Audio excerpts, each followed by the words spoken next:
Olá, amigos da Novo Tempo, sejam bem-vindos ao programa Escola Bíblica. Todas as quartas-feiras temos um encontro marcado para juntos estudarmos a Palavra de Deus aqui na Novo Tempo, o canal da Esperança. Em 2018, estamos aprendendo biografias da Bíblia, a cada semana estudando a respeito de um personagem. E na semana passada, nós iniciamos uma série de 3 semanas aprendendo sobre o profeta Daniel. Semana passada, nós estudamos como Daniel e seus amigos foram parar cativos em Babilônia. E se você não assistiu o primeiro episódio dessa série de Daniel, você pode acessar o nosso canal na internet, também no YouTube, e você poderá assistir. Hoje, no segundo programa da série de 3 programas, vamos aprender sobre Daniel capítulo 2. E aí, o sonho do rei Nabucodonosor e como Daniel o interpretou. Por isso, você é muito bem-vindo ao nosso programa. Eu queria aproveitar e mandar um abraço carinhoso para os nossos amigos que estão nos acompanhando aqui na Novo Tempo. Eu começo com o Leandro Costa, lá de Fortaleza, no Ceará, Renata Figueiredo, de Bauru, São Paulo, Sérgio Nascimento, lá do Rio de Janeiro, Sinara Mendes, de Castanhal Grande, lá no Pará, Marco Aurélio, de Marília, São Paulo, Claudinho Frias, de São Caetano, São Paulo, Rafael Aparecido da Silva, de Cambuí, Minas Gerais, Gabi Thaís, de Indaial, Santa Catarina, Augusto Neto, de São Luís, no Maranhão, e Rosa Barbosa, de Osasco, São Paulo. Um abraço carinhoso para todos vocês que estão aí nos acompanhando aqui na TV Novo Tempo. Um abraço também para os nossos amigos de Uberlândia. E no final do ano, lá em dezembro, vamos estar juntos com vocês aí em Uberlândia, lá no Espaço Novo Tempo e na Igreja Adventista Central de Uberlândia, para um programa muito especial, no primeiro final de semana de dezembro. Põe aí na sua agenda, porque vai ser um encontro muito especial, tá bem? Um abraço carinhoso para você, mesmo sem ter mencionado o seu nome, mas que está conectado aqui com a Novo Tempo, no desejo de aprender mais da Palavra de Deus. Essas 3 semanas, aqui no programa Escola Bíblica, estamos aprendendo um pouquinho mais a respeito do personagem Daniel. E nós intitulamos essa série Daniel, o amado de Deus. Por que o amado de Deus?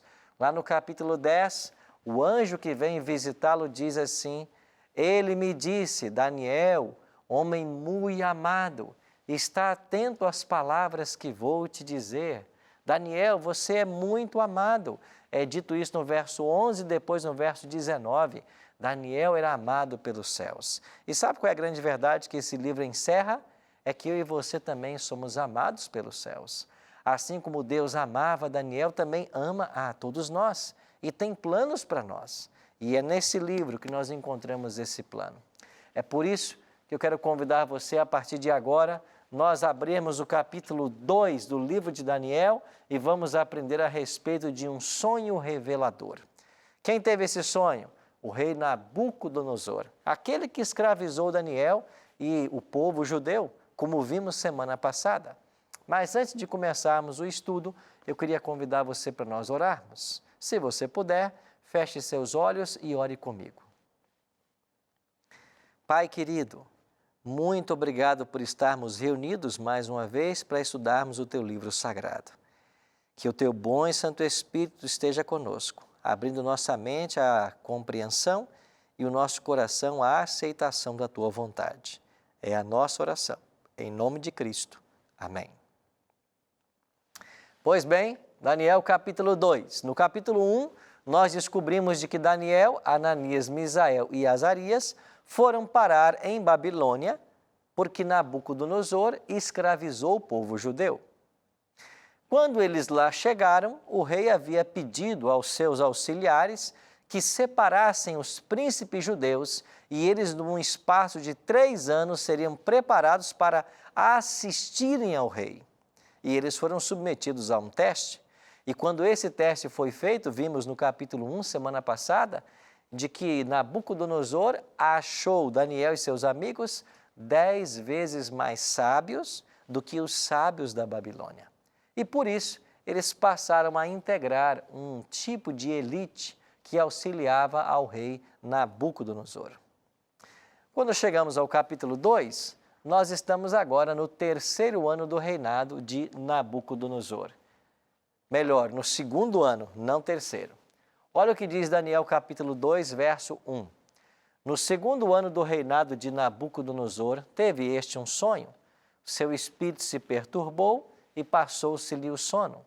Então o rei mandou chamar os magos, os encantadores, os feiticeiros e os caldeus, para que declarassem ao rei quais lhes foram os sonhos. Eles vieram e se apresentaram diante do rei. Pastor, há um problema aqui.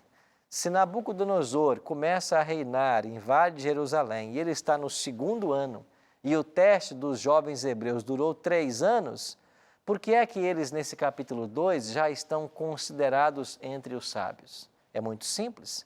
É porque na contagem da genealogia dos reis, ou na contagem do exercício da função real, o ano da ascensão não se contava. Então, o segundo ano de Nabucodonosor é, na realidade, o terceiro ano que ele está no trono, porque o ano que ele subia ao trono não era contado. É por isso que Daniel já estava lá há 3 anos, no segundo ano do reinado de Nabucodonosor. O ano da ascensão não era contado como ano de governo. E agora, o rei Nabucodonosor teve um sonho. Você sabe que na visão babilônica, os deuses se comunicavam com as pessoas através de sonhos. E quando um babilônico tinha um sonho e não se lembrava, isso era um péssimo presságio. Porque o Deus dele estava tentando fazer contato, mas não estava conseguindo. Então, se um babilônico tivesse um sonho e não se lembrasse desse sonho, ele ficava tremendamente angustiado. E isso poderia implicar até na perda do trono, no caso de Nabucodonosor. E é por isso que ele ficou tão atormentado e mandou chamar os conselheiros. Essa classe aqui mencionada no verso. Eles vieram. E quando eles se apresentaram diante do rei, eles disseram assim: ó rei, vive eternamente, dize o sonho a teus servos e daremos a interpretação. Respondeu o rei e disse aos caldeus: uma coisa é certa, se não me fizerdes saber o sonho e a sua interpretação, sereis despedaçados e as vossas casas feitos monturo. Mas se me declarares o sonho e a sua interpretação, recebereis de mim dádivas, prêmios e grandes honras. Portanto, declarai-me o sonho e a sua interpretação. Responderam segunda vez e disseram: diga ao rei o sonho a seus servos e lhe daremos a interpretação. Você entendeu o que está acontecendo aqui? Nabucodonosor esqueceu o sonho. Só que das outras vezes, quando ele se lembrava do que havia sonhado, ele contava para esses sábios o sonho e eles inventavam ali uma interpretação que satisfizesse ao ego de Nabucodonosor e tudo ficava bem. O problema é que agora o rei não se lembrava do que havia sonhado. E então ele diz: eu quero que vocês me digam o que é que eu sonhei e o que isso significa. Porque se vocês puderem me dizer o sonho, então vocês poderão dizer também o significado. E agora eles se viram numa situação delicada. E eles vão dizer de novo: então conta-nos o sonho e nós vamos te dar a interpretação. Só que Nabucodonosor não se lembrava. E então fez uma severa ameaça: se vocês não fizerem saber o que é que eu sonhei, todos vocês serão mortos. Então, eles tiveram que chegar a uma conclusão óbvia.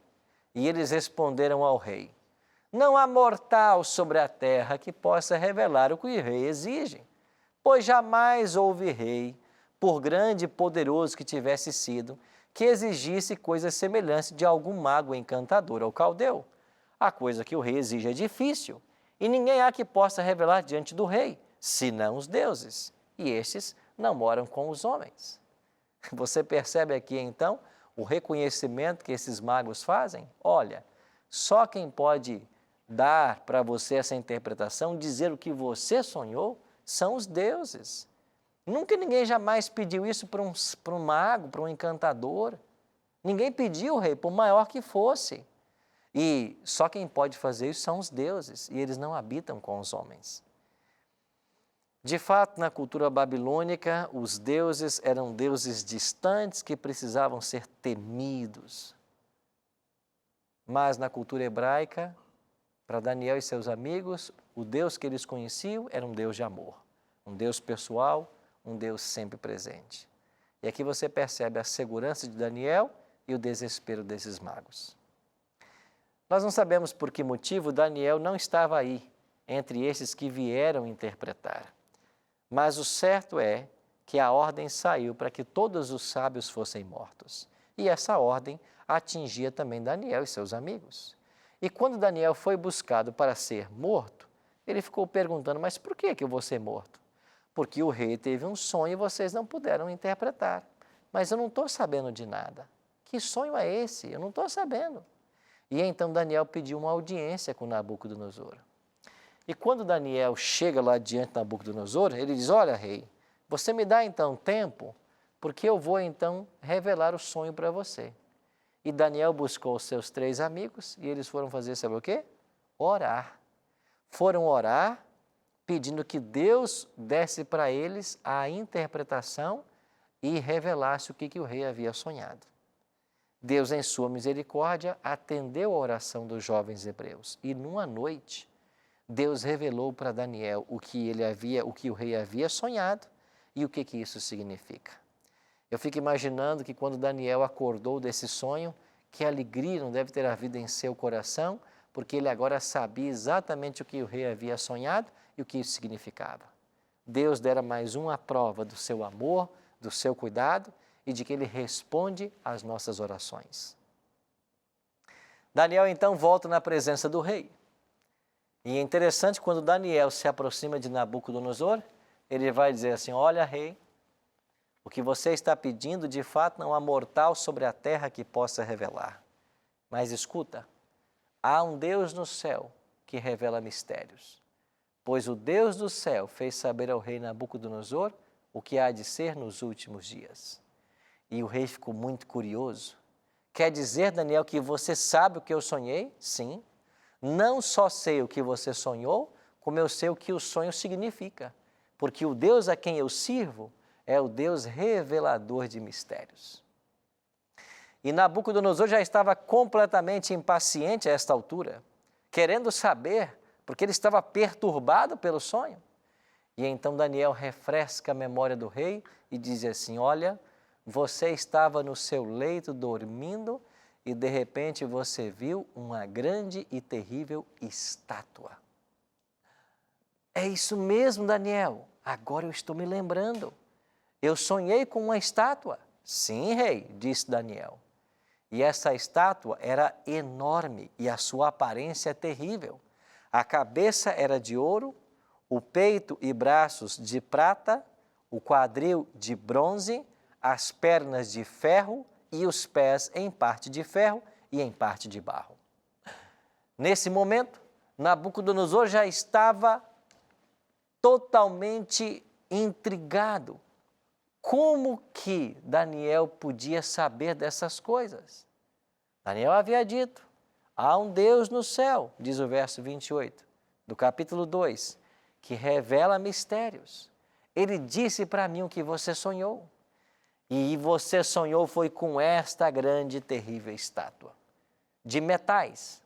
Agora, quando você estava vendo essa grande e terrível estátua, uma pedra foi arrancada sem auxílio de mãos e atingiu os pés da estátua e esmiuçou o ferro, o bronze, a prata e o ouro.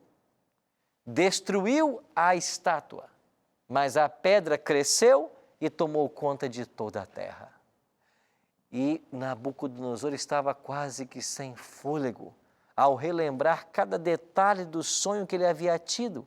E esse jovem hebreu, um cativo diante dele agora, tinha o segredo, tinha a revelação do mistério e estava contando para ele. E Daniel então deu mais um passo. Olha, rei, este é o sonho, mas nós vamos dizer também para você a sua interpretação. Sabe o que esse sonho significa? Verso 37.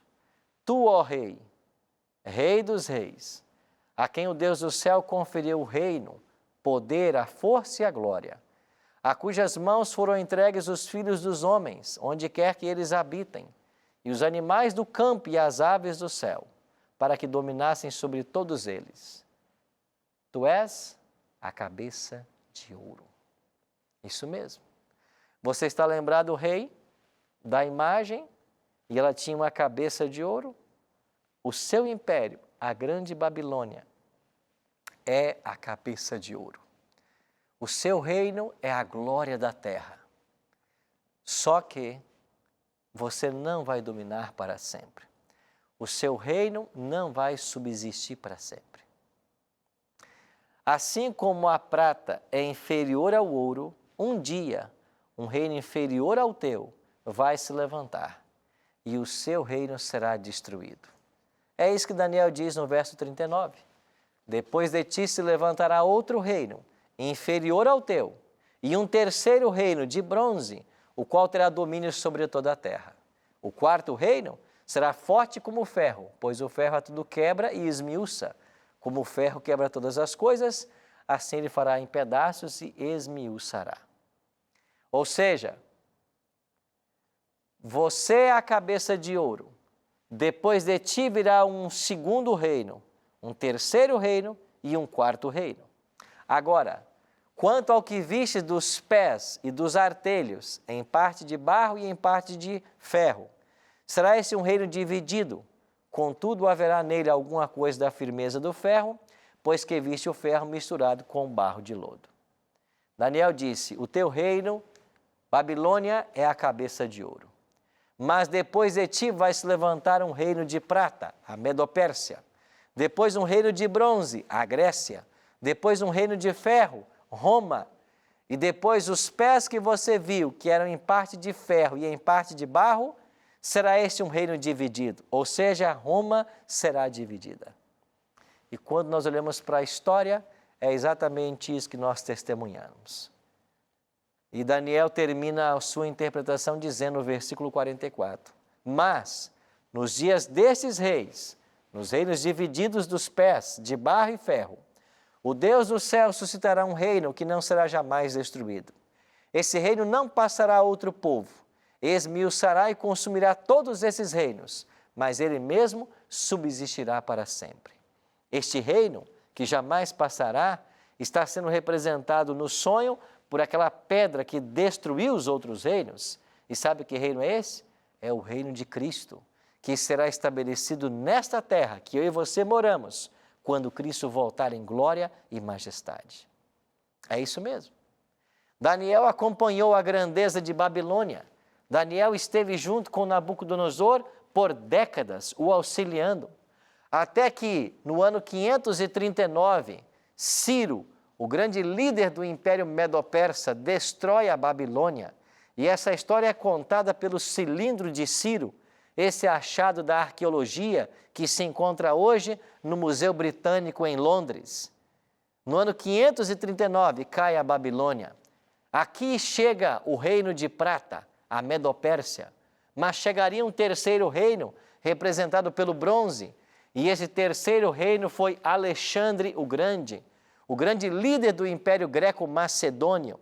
A Grécia tomou conta do mundo do ano 331 até o ano 168, porque em 331 caiu a Medo-Pérsia. A Grécia começou a dominar, mas diz o sonho que viria um quarto reino. E no ano 168 a.C., a Grécia, na Batalha de Pídima, vai perder a guerra para os romanos, a Roma dos Césares. E agora esta Roma vai dominar o mundo até o 5º século depois de Cristo.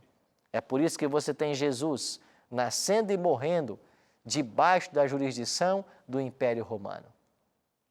Cada detalhe da história mostra que o sonho é verdadeiro.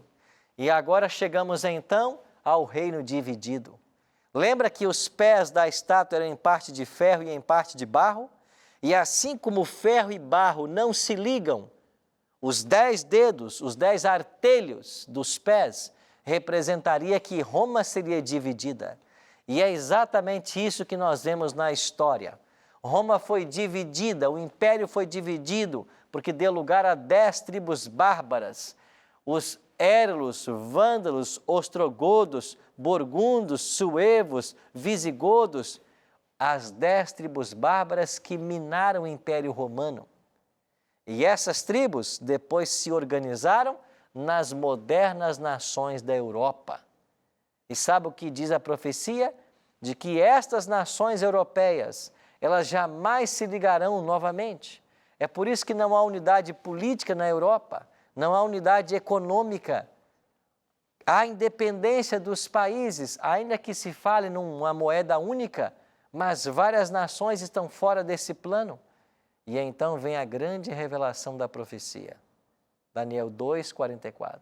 Mas nos dias destes reis, ou seja, da moderna Europa, o Deus do céu suscitará um reino que jamais passará. Sabe qual é, amigos? Esse reino que jamais passará é a volta de Cristo.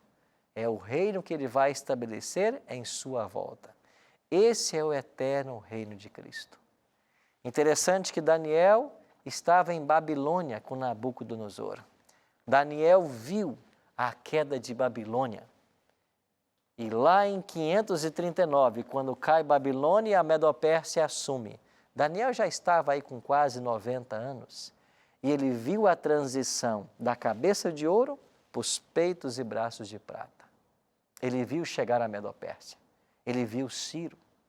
Ele influenciou Ciro para que deixasse o povo judeu voltar para Jerusalém.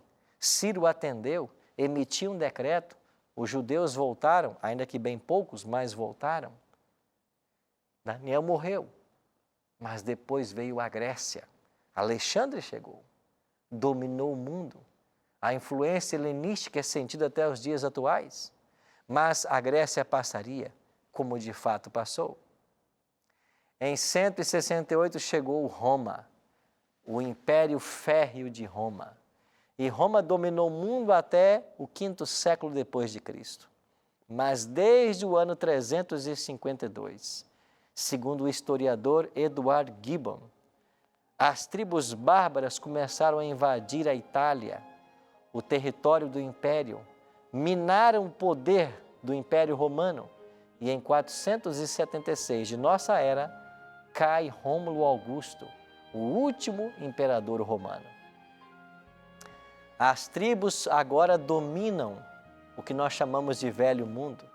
E essas tribos depois vão se organizar nas modernas nações europeias.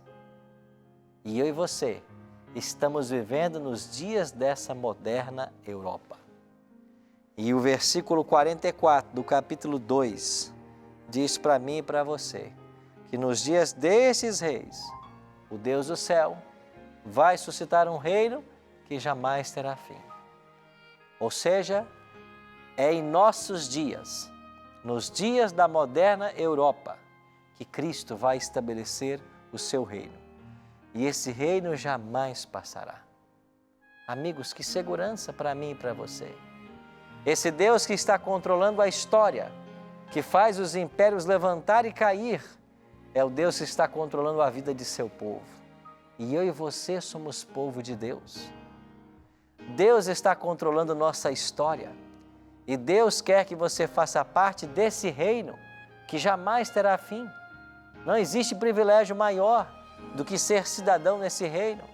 E se nós aceitarmos a Cristo como nosso Salvador pessoal, se nós formos batizados como Jesus orientou em Marcos 16:16, nós seremos cidadãos desse reino.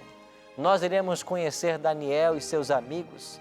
Nós iremos conhecer os heróis do passado, homens e mulheres que viveram debaixo, que serviram a este reino e agora terão vida eterna. O que você quer?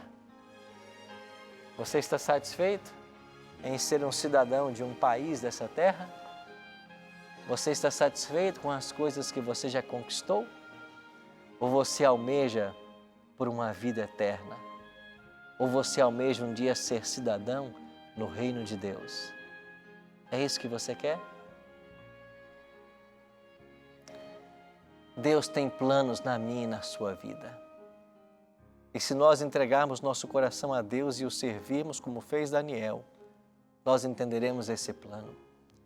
Por isso eu queria convidar você agora a nós orarmos. Orarmos para que o Espírito Santo dirija a nossa vida e que aprendamos com a história que Deus finalmente é quem dirige todas as coisas para o final feliz. E esse final feliz será estabelecido quando Jesus voltar a essa terra. É aí que Ele vai estabelecer o seu reino. E se você quiser fazer parte desse reino, eu queria convidar você agora a nós orarmos, para que o Deus de Daniel seja também o nosso Deus e que nós o sirvamos com todo fervor, como Daniel fez. Vamos orar por isso? Pai, obrigado por sabermos que a história é o palco da atuação divina. Obrigado por sabermos de que no levantar e quedar dos impérios há um Deus que dirige todas as coisas. E esse Deus está conduzindo a nossa história para um final feliz. Por isso nós queremos entregar-te a nossa vida e suplicar que o Senhor nos abençoe e nos faça cidadãos desse reino que em breve será estabelecido. E quando o Senhor voltar, que nós possamos estar prontos para ir para os céus e morar eternamente na Tua presença. Obrigado por essa esperança, por essa promessa. É a nossa oração, em nome e por amor de Jesus. Amém.